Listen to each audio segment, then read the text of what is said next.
කෙලෙහි ගුණ සින්දේ මූසිල අන්ද මන්දේ ජයෙහි ලොබ බැන්දේ තමා වීණා සතද වින් සින්දේ කෙලෙහි ගුණ සින්දේ කෙලෙහි ගුණ අමතක කළා නෙමේ මූසිල සින්ද කියන්නේ නැති කළා කෙලෙහි ගුණ අමතක කළා නැති කරලා දැම්මා මූසිල අන්ද මන්දේ ඔන්න ඔක හොඳ කෑල්ලක් අන්ද මන්දේ කියන්නේ හරි සරල අන්ද මන්දව ගියා අන්ද මන්දව ගියා කියන්නේ කරන දේ හිතා ගන්න බැරුව ගියා.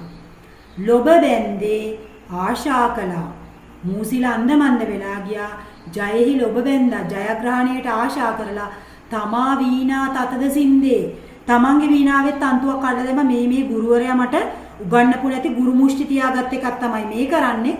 මේක අනිවාර්යෙන් මේ තත කැඩුවාම වීණා නාදේ එනවා ඇති කියලා හිතලා ජයග්‍රහණය කරන්න ආශාවෙන් තමන්ගේ වීණාවේ තන්තුවක් කඩලා දැම්මා තියෙන නාදයක් නැතුව ගියා. යාගේ වීණාවේ තන්තු කැඩුවට ශක්‍ර දෙවියා දෙන්නේ නැහැනේ වීණා නාදේ පැතිරෙන්න බලයක්. ඒකත් නැතුව ගියා. ඒ කියන්නේ කෙලෙහි ගුණ නැති කරලා දාපු මූසිලයා අන්දමන්ද වෙලා ගියා. ජයග්‍රහණයට ආශා කරලා තමන්ගේ වීණාවේ තන්තුවක් කඩලා දැම්මා.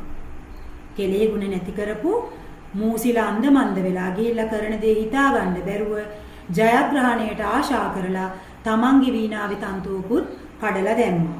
මේක පුතේ අපිට ਵਿਚාර කරද්දි කියන්න පුළුවන් සරල බස්වහරක් බලන්න මූසිල අන්දමන්ද වෙලා ගියා. සරල බස්වහරක් කියලා මේක ගැන කියන්න පුළුවන්. මේකෙත් එලිසමයේ තියෙනවා, ශබ්ද රසයේ තියෙනවා, මේකේ අර්ථ රසයේ තියෙනවා, සමාජයට පණිවිඩයක් දෙනවා. කෙලෙහි ගුණ දන්නේ නැති අයට තමයි මෙහෙම වෙන්නේ කියලා කියනවා. ඊළඟට තණ්හාව වැඩි වෙච්ච හින්දානේ වීණාවේ තත කඩලා දාලා ජයග්‍රහණයට තණ්හා කරපු හින්දා තියෙන ටිකක් නැති කරගත්තානේ. ඒ හින්දා ඒකත් එහෙම වුණා කියලා කියනවා.